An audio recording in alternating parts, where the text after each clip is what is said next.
Salam dəyərli izləyicilər, kanalımıza xoş gəlmisiniz. Bugünkü videomuzda belə miniatür hazırlayacağım. Həm suvenir kimi istifadə edə bilərsiniz, eyni zamanda Novruz səbətlərinə də qoya bilərsiniz. Miniatürü hazırlamaq üçün bizə belə bərk kardon lazım olacaq. Gəlinciyi hazırlamaq istəsəniz, bundan öncəki videomuzda hazırlama qaydasını göstərmişəm. Eyni zamanda yuxarıdakı linka daxil olub izləyə bilərsiniz. Belə süni çəmən lazım olacaq və saxsı qab. Bu saxsı qabın da hazırlanmasını göstərmək istəyirəm. Belə plastik qutudan istifadə eləmişəm. Orta hissəni kəsib götürdüm. Əvvəlcə qabımıza atlıq kəsmək lazımdır. Bunun üçün kardondan istifadə edəcəm. Ölçünü alıb daha sonra kəsəcəm.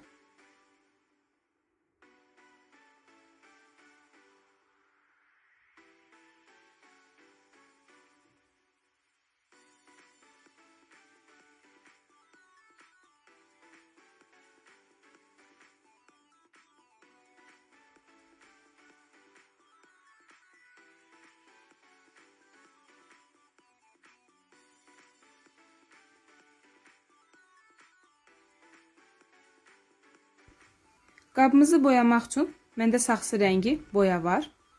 Ondan istifadə edəcəm. Və fırçanı birbaş boyaya batırıb daha sonra qabımızı rəngləyəcəm. Çünki plastik materiallarda boya nə qədər qat olsa bir o qədər yaxşı olar. Altdakı rəngi bildirməz. Mən saxsı qabın ağız hissəsinə biraz kley vurmaq istəyirəm. Çıxıntı olsun deyə. Bildiyiniz kimi saxsı qablarda kənara doğru ağızlıq olur.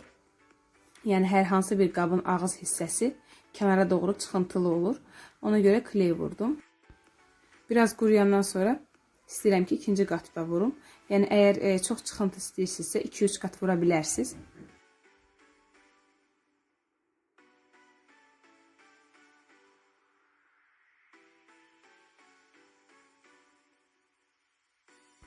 Eyni ilə atlıq hissəyə də bu qayda ilə kley vura bilərsiniz. Mən belə ip yapışdırmaq istəyirəm. Əlinizdə belə ip yoxdursa, kəndirdən də istifadə edə bilərsiniz. Və yaxud da ağız hissəyə də ip yapışdıra bilərsiniz. Yəni çıxıntı üçün ya kleydən istifadə eləyin və yaxud da ki, belə iplərdən istifadə eləyin.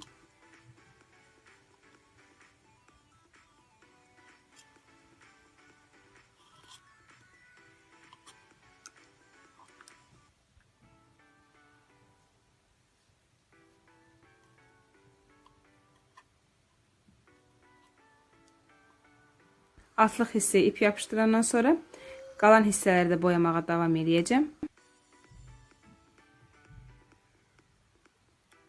Saxsı qabım artıq hazırdır. Miniatürümüzü hazırlamağa başlaya bilərik. Bunun üçün əvvəlcə çəməni kəsmək istəyirəm. Biraz dalğalı formada kəsəcəm ki, daha təbii görünüş olsun. Belə kəsmədən də birbaşa kardonun ölçüsündə çəmən kəsib yapışdıra bilərsiniz.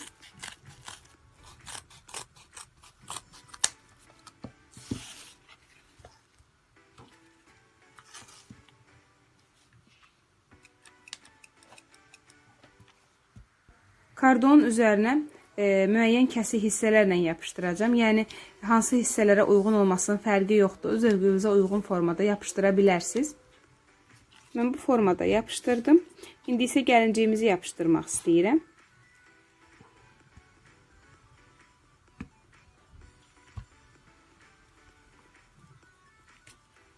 Gəlinciyin ön hissəsinə mən ocaq yerləşdirəcəm. Bu çəməni kəsib götürmək istəyirəm. Biraz artıqdır.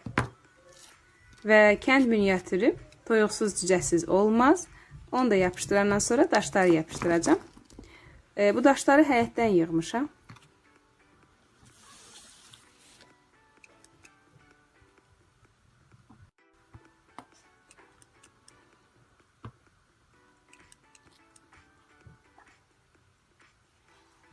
İndi isə saxsı qabımızı yapışdıracağım. Əvvəlcə atlıq hissəsinə belə matlaka yapışdırmaq istəyirəm ki, biraz hündür olsun, kənarına odunları düzə bilim. Hər tərəfdən yarım santimetr qalsa bəs eləyir.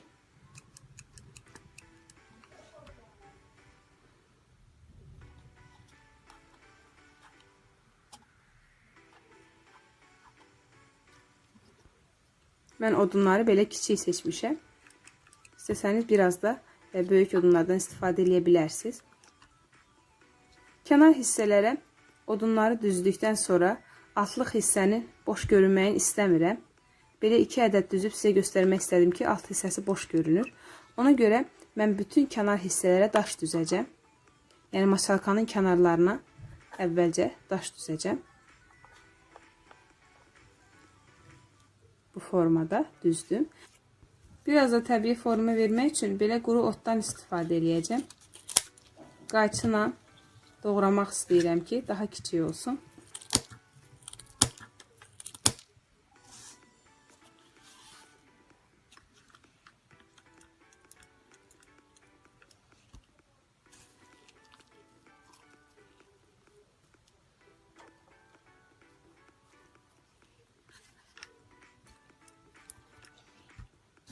Bütün ara boşluqlara bu otlardan yapışdıracağım. Amma maçakadan istifadə etmək istəyirəm ki, kley əlimi yandırmasın. Otların arasından çıxıb yandıra bilir.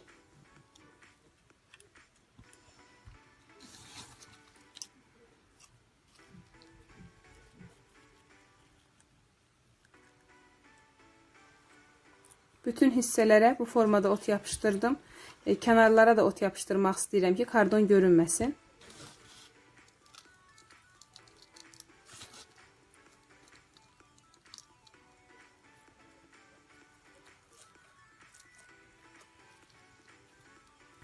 İndi isə qalan odunlarımızı düzəcəm.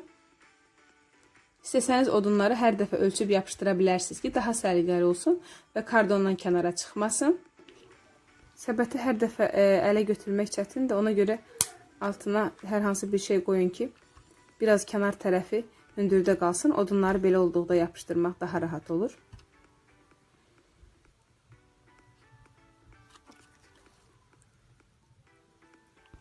Bütün ocaq boyu odunları düzəndən sonra kənar hissəyə belə süni budaq yapışdırmaq istəyirəm. Gül buketlərin kənarında belə budaqlar olur. Budaqları yapışdırdıqda əyilə bilir. Ona görə kardonu biraz deşəcəm qayçı ilə. Daha sonra ora odun keçirdəcəm. Və bu süni budaqları da bu oduna yapışdıracağım ki, daha şux qalsın. Çünki əyilə bilir kardon üzərində yapışdıranda.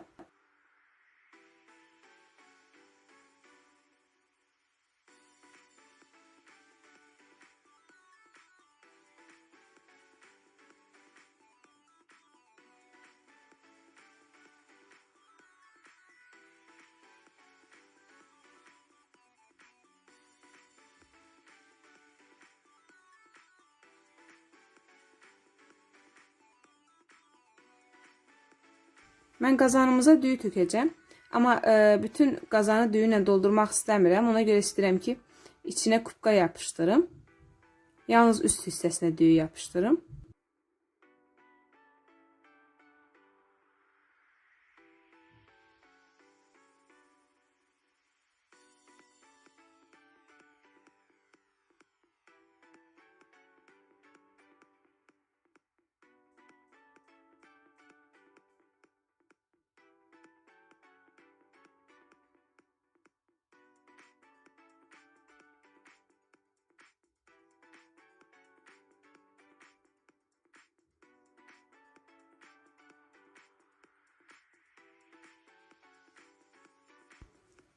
Aş qazanımız da tam hazırdır. Biraz silkələdim ki, artıq qalan yapışmayan düyülər tökülsün. İndi isə miniatür kəfkir hazırlayacağım. Belə üzük altlığı var məndə. Bunun üzərində muncuqdan üzük işlənir. Mən bundan istifadə edib kəfkir hazırlayacağım. Arada aş qazanımızı qarışdırmaq üçün. Üzüyün kənarlarında nisbətən bir tərəfi uzundur. Həmin hissəni kəfkirin qulpu üçün saxlamaq istəyirəm. Digər hissəni kəsəcəm.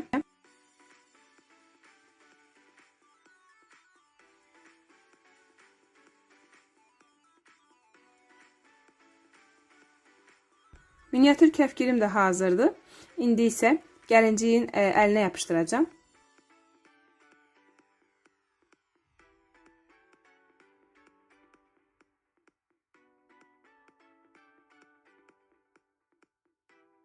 Mənim miniatürüm tam hazırdır. Ümid edirəm bu videomuz sizlərin də işinə yarayacaq. Bizi izlədiyiniz üçün təşəkkürlər. Sağ olun, növbəti videolarda görüşənədək kanalımıza abunə olmağı və videolarımıza rəy bildirməyi unutmayın.